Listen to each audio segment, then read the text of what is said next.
Okay, so a few viewers will already know this, but to everyone else, I started developing games. And obviously, games need animations. Well, I'm making a game. That needs animations. I'm an animator. You can see where this is going. One small problem, though, and let me set this up for you. I'm remaking the combat of Ghost of Tsushima as a passion project. Super awesome and original, I know. One thing, though, I feel like the current animations aren't really cutting it. Okay, not that. Actually, take a look. Not too bad, right? Yeah, I'd agree with you if it weren't for the painstaking amount of hours I've poured into these animations. Not only that, but anyone who knows anything about animation would also see the slight foot sliding here. The solution? Well, Blender, obviously. You should have already known that. You did click on the video. But why Blender, Jangst? Because it makes for a great video idea, duh. I mean, I hear Blender is great for time saving. It's got stuff like automatic easing, IK controls, easier rotation and positioning, more support for custom rigs, an easing graph. and obviously it'll be cool to see how Moon Animator compares to Blender, considering I've used one software for over 2 years now, and the other never. Sounds cool. I'm gonna like and subscribe now. Yeah, you should do that. Okay, so, I want to be honest with you guys. This is actually my second time in Blender. Not first.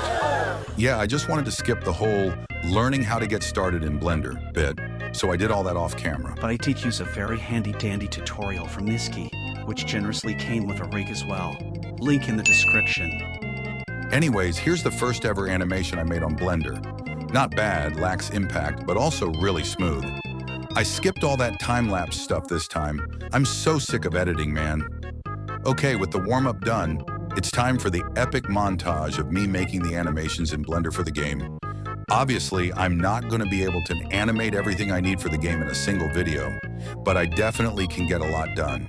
I'm starting with sword M1s, and while that doesn't seem too bad, it's a lot worse when you realize in the original game, there are 4 unique sword stances each with their own individual M1 chains. Yeah, maybe I won't do them all. I'll just do a few. Side note, I actually got this video from you guys in my Discord server, so I just wanted to give my thanks for that. You should join up if you haven't already. And of course, if you want to accompany me on my journey, subscribing is always free. Moving on from the M1s, I'm also going to animate some non-sword focused animations. Starting with the sprint cycle, which was surprisingly easy with Blender's support of IK controls, I feel like a caveman discovering fire for the first time. And we'll also try some sheath animations as well, because in the original game, they're probably the coolest part. You may have already noticed that the rig I'm using in Blender doesn't actually have a sword. Well, there's a very simple explanation to that, and it would be because I couldn't figure it out. So instead, I'm animating the sword afterwards in Moon Animator once I've exported the Blender animation. Sorry to anyone who considers that as cheating, but in my eyes, desperate times call for desperate measures. Plus, I doubt anybody would even notice when playing the game. Right, that is plenty of work for a video that'll probably end up only being a few minutes long anyways. I'm gonna code these in, and then we can see how these compare to the animations I made with Moon Animator. Let's take a look.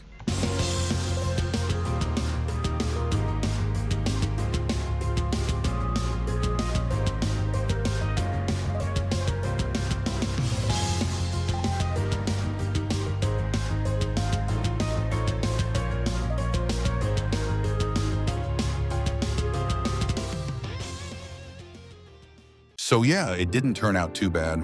At first I thought Blender would do better with the run cycles because of its IK support and automatic easing, and Moon would have the advantage over sword swings with its rigidness. But in my case, it was the exact opposite. The Blender M1 chain turned out better than the M1 chain made in Moon Animator in my opinion, and I wasn't too big of a fan of the cycles I made with Blender. Does this mean I'll use Moon Animator for cycles in the future and combat animations with Blender? Probably not.